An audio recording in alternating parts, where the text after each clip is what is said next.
Well, we're excited to hear about your new project, and I can't tell you how excited I am to have seen it. It just is so beautiful. I'll just briefly mention, if you're familiar with Liberty Station, this project is on the north side of Moniker General, and it's just next to that building. And if you or Liberty Public Market, it's in that area. So, and with that, I'll let James take it away. Sure. Yeah, thank you. Yeah, my name is James Armenta. I am the artist painted the mural between Moniker and the Presley. I also have, I'll invite Erin up to the stage. She's going to introduce herself to us and ask me some questions after I do a quick demo. But I'll go ahead and invite Erin now. Can you do that for me, Andrew? Yes, let me. I didn't know when we would invite her. Let me find her real quick.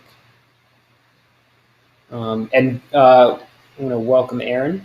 Erin is a Point Loma Nazarene student and staff, and she's also our NTC Foundation intern. We're really excited to have Erin. She's been doing some amazing work with us, and she'll be helping facilitate the interview tonight. Yes, we hear you, Erin. We don't Thank you. I was trying to add my picture, and I forgot how. Okay, well, we can buy you some time. Yes, thank you. So first of all, I would like to take the moment to, just on behalf of NTC Foundation and, of course, the San Diego community, thank James Armenta and, of course, Intuit, your employer, for installing this thoughtful installation at the Art District in Liberty Station. And so just rolling into your slideshow that you have, if you want to roll into that, or if you want to tell us about the partnership first, or do you want to just go ahead and roll right in? Sure. Yeah, I'll give a brief background on how I was able to paint the mural. So yeah, a little confusing. Artist, employer, Intuit. Intuit is the company that owns TurboTax and Mint and QuickBooks. So I am a 9 to 5, a software engineer, and I have been doing art since high school. And as an employee of Intuit, I'm able to donate 40 hours a year to nonprofits. It's actually encouraged by Intuit for us to donate our time. We get paid for the time that we donate. And so I decided that 2020, with all that's been happening, would be a great year for me to utilize that gift that Intuit gives to the community, and be able to try and spend those hours in the way that I best could. So I reached out to NTC Foundation because I went to middle school and high school at High Tech High Media Arts, and so they were very kind and receptive to my proposal. And so I'll go ahead and get started on the demo here, the deck, so you can see exactly what I'm talking about.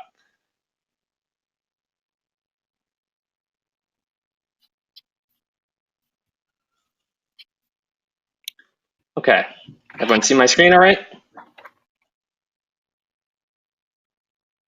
Hoping so. Erin, can you see my screen? Yes, we can see it. Thank you. Great. Super. Awesome.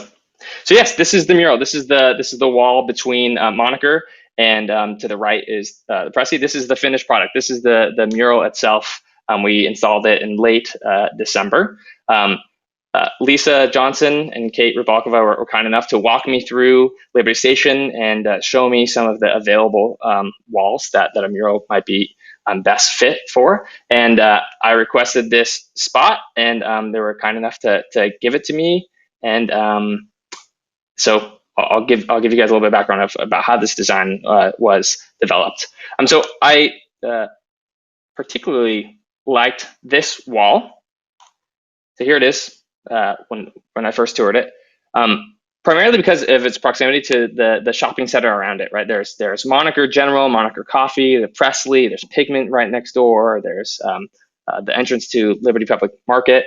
So I liked how many people would be around this space, but I also loved that this alleyway is actually really tucked in behind everything. It's actually not a very popular walkthrough for a lot of people. It's pretty easy to kind of miss it, honestly. So I thought it was really interesting, kind of intriguing that it's such a busy place, but this is kind of just a tucked in little nook behind these businesses. That's my girlfriend for scale on the wall there.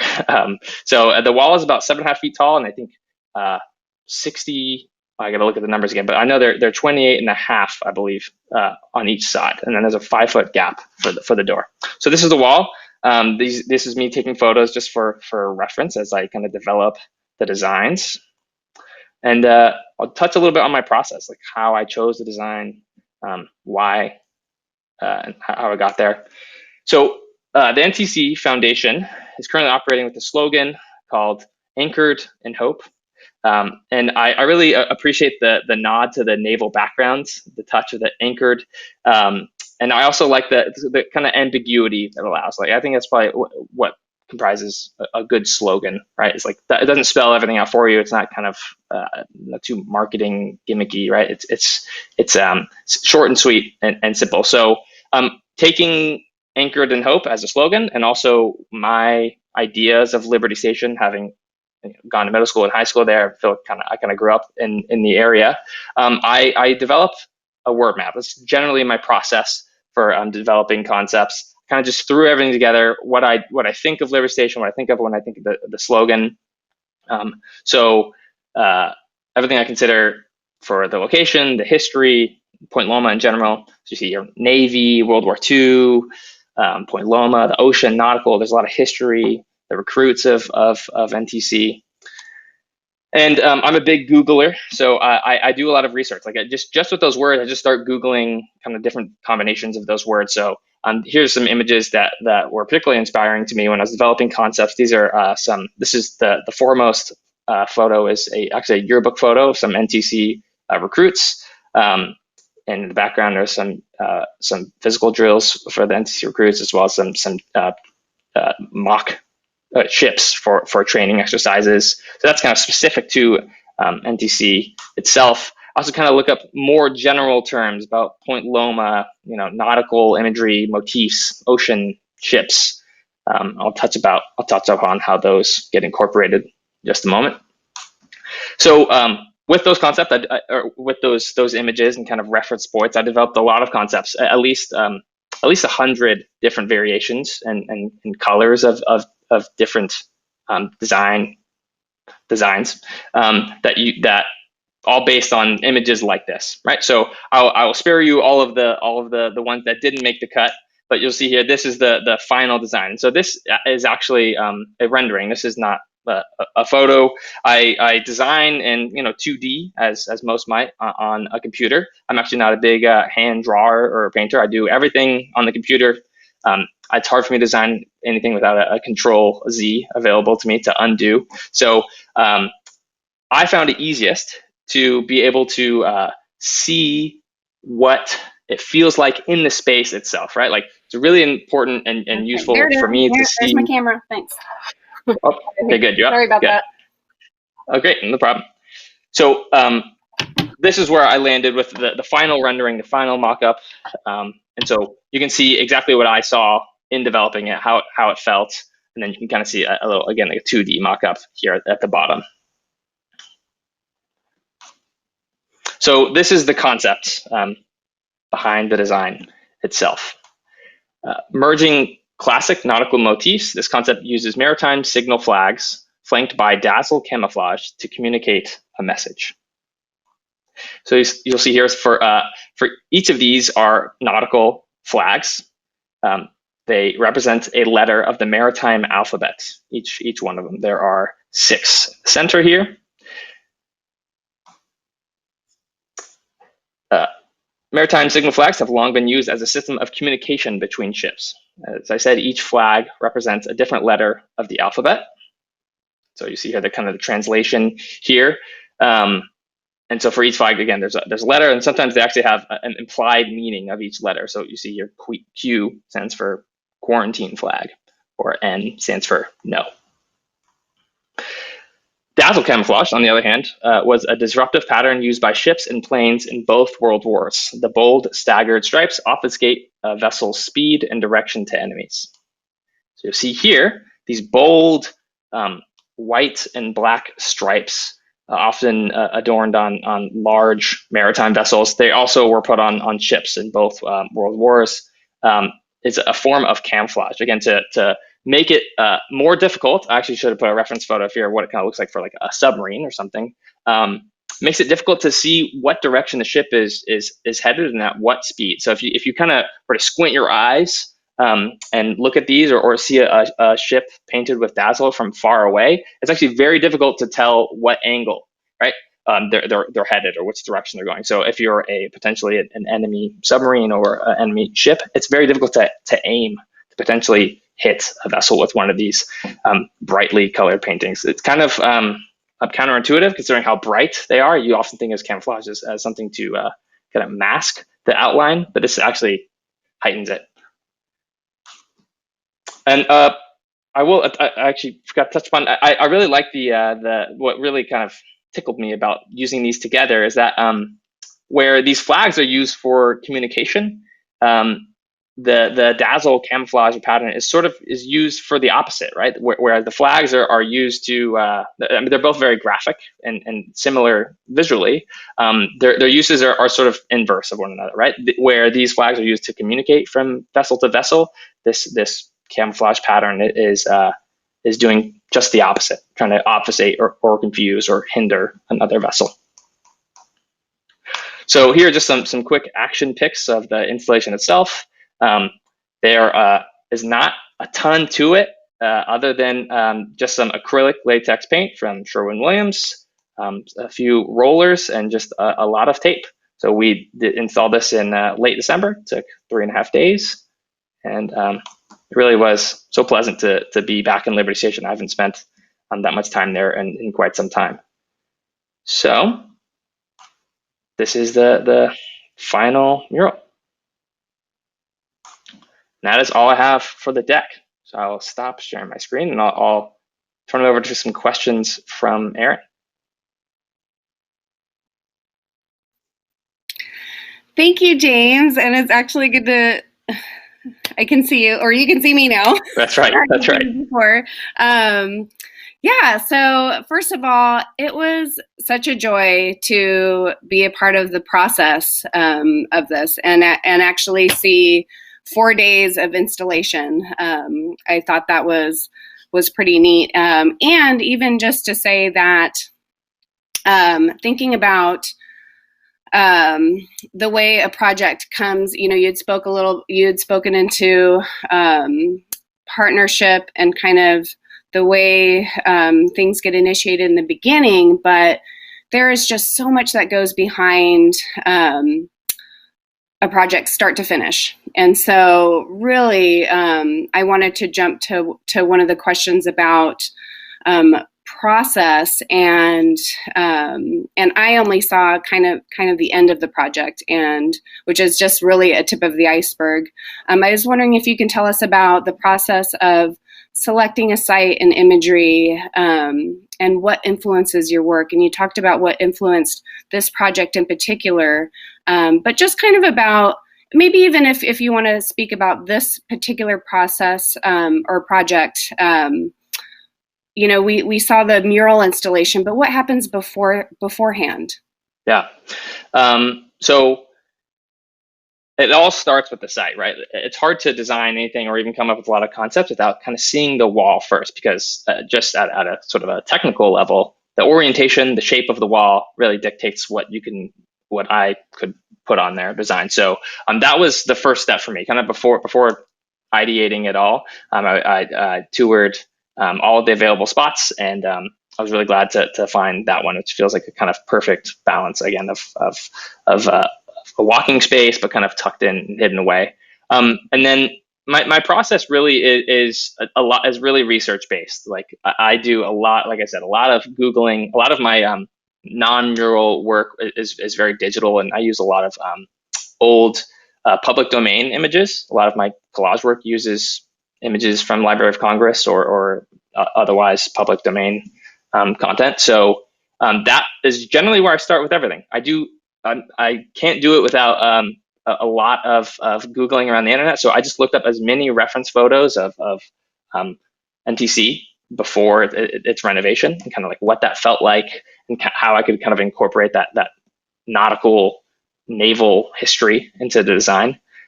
So once I have those reference images, I really kind of just throw everything at the wall. I'd make as many possible variations and combinations of designs as possible. Like I said, I probably did at least 100 designs and variations of those designs with different colors.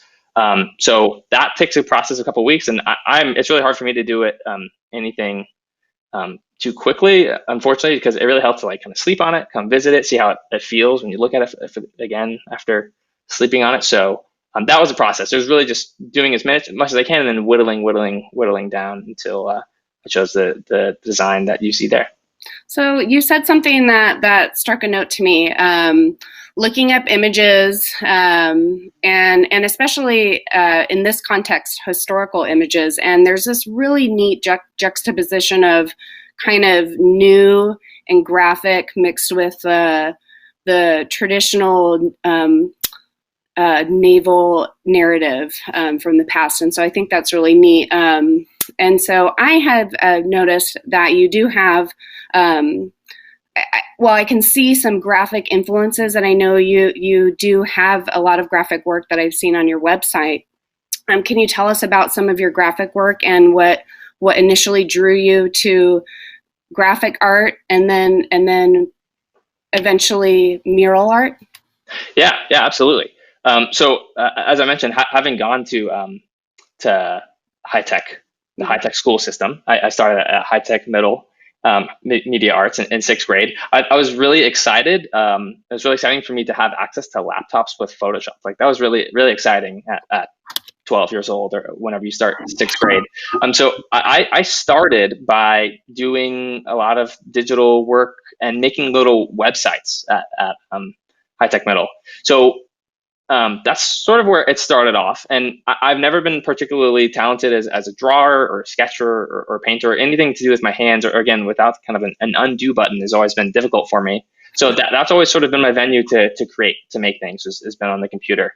And it wasn't until around college that I realized, I like making things, I like creating things, but it's I would love to have something more tangible in my hands, and I can only print something so many times or so large, and it feels still kind of like a 2D.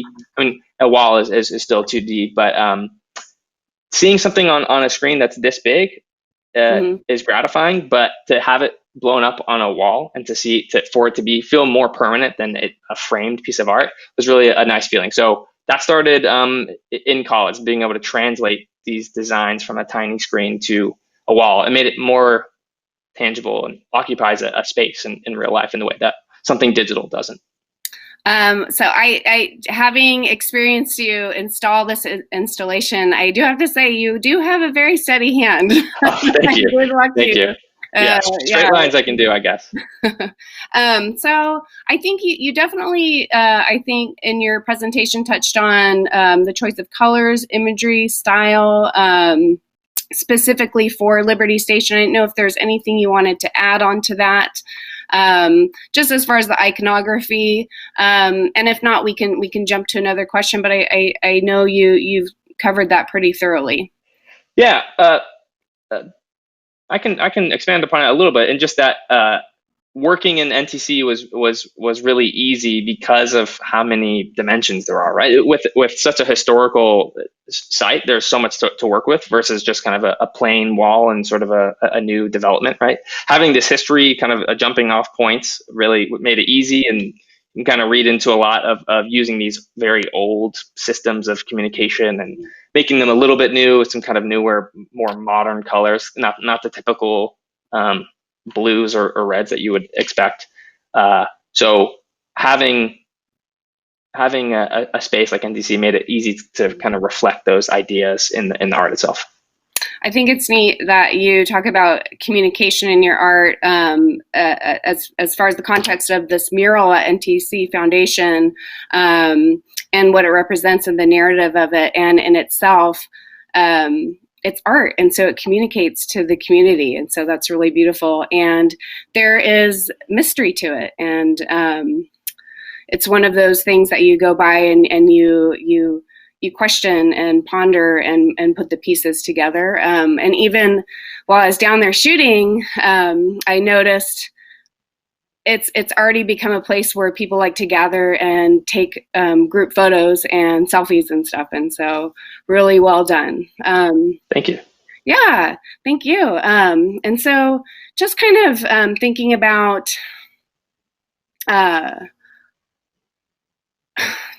these times, right now, we do find ourselves in some difficult times. And there's some funkiness in life right now. And just as an artist, sometimes it can be hard to motivate.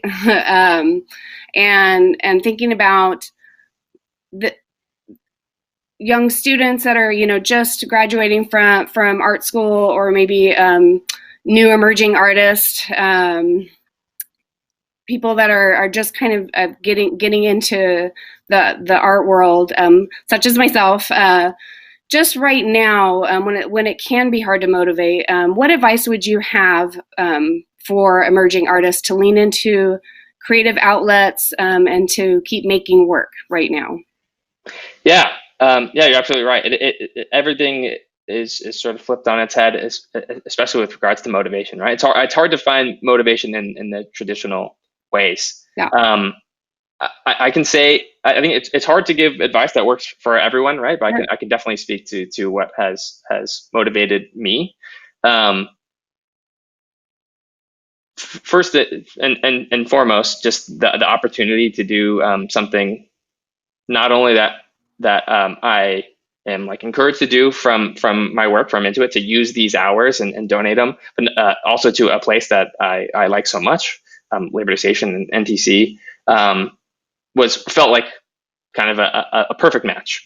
But just in general, if there's no sort of opportunity like that, which I totally realize is not always available for many people, I've found that what really helps me stay motivated is by trying to find joy in the work itself. Like that feels a little redundant, perhaps, but I found that like sitting down on a Friday night to relax and making something is the best way to keep me doing that. Finding the joy in like, oh, I'm just making to make. I think that's what often stopped me in the past is, oh, if I'm going to make something, it needs to be for this. Like I need to put this online. I need to make this a print. It needs to be for a mural somewhere else. But I found that just making something for me kind of relieves that pressure. Like I'm just going to make, and if I set a goal just to do something, I think that's what makes an artist, right? Just the fact that they are doing something, not so much what they do with the art. That's been like a big hurdle for me personally. Like you just got to keep going. You just got to make. And once you kind of have this, maybe a catalog is the right word of things you've made, you can kind of look back and like, wow, look how much I've done. It's kind of like confidence inspiring. And then you can also use that catalog to do stuff with. You can say, hey, you know what? I'm gonna use this thing that I made previously and see if I can do this with it or do that with it. It's kind of inspiring to see what you've done in the past. So that's sort of a long-winded answer, but that's what's kept me going. I think that's wonderful. And one of the things that you said really struck me about Liberty Station and coming back to a place that you are familiar with, and that's home, and creating in those spaces. And I think if we really tap into that comfortability and what feels good and rolling with it, instead of kind of like focusing on these negative things, really focusing on the comfort and where we can create in those spaces. And it's a wonderful outdoor community space. So I really loved that.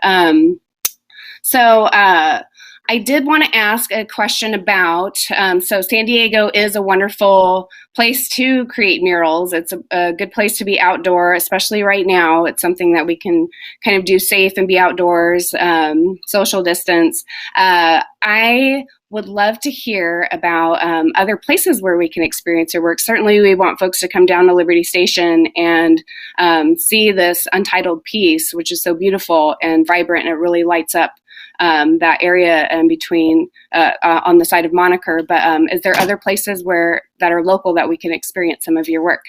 Yeah, thank you for asking. Since college, the only murals I've done, and I went to school in upstate New York. So unless you want to take a plane ride out to a school up there, I don't think you'll. It's probably not worth the trip. So I have some work out there. But in San Diego, this is my first large scale mural that was not temporary. I did some temporary work in a couple of shops on Adams Avenue, and I actually have an electrical box on Adams Avenue. But again, probably not worth making the trip out for. But I do have some upcoming work. I am actually going to paint a very large mural in San Isidro in the upcoming months for Casa Familiar, a nonprofit down there. And then I may also have a wall coming up in downtown San Diego. But until then, and those are all also nonprofit murals I'm able to use my hours for. But so until then, I would have to, unfortunately, kind of do the cliche thing and refer you to my Instagram and say, stay followed or stay tuned. Great. And, I actually until then. I was trying to see if we have any questions on the chat, but I got to grab my glasses. Oh, sure, no problem. Certainly, if anybody has any questions, but I definitely want to say that this untitled piece is located between Moniker General and the Presley, in the breezeway there, and it's worth going through and spending some time. There's just to say some wonderful thought behind it and iconography, and so to sit there and ponder it and take some photos in front of it. And I will plug your Instagram in because I did look up both, and it's www.jamesarmenta.com is the website, and Armenta on Instagram. Yep, you got it. Did I get it? Yep, you got it. And then I see someone asking where in upstate New York. I went to school at Skidmore College. It's in Saratoga Springs, which is just north of Albany. And for you West Coasters, there's no shame in not knowing where that is. It's okay. I didn't know before I went either. So I did invite some East Coasters to the chat today. That's funny. So perhaps they know, but if not, that's okay. But yeah, thanks so much for. It was really a pleasure getting to know you, Erin, and spending so much time with you during the install itself. Thank you for letting me come and take pictures. Absolutely, you and my wonderful assistant / girlfriend were the people I spent the most time with during that install. So I appreciate you guys keeping me company. Hi everybody. Erin, thank you so much for helping with this and for facilitating such a great conversation with James. James, thank you so much for being a part of the campus now. It's just going to help.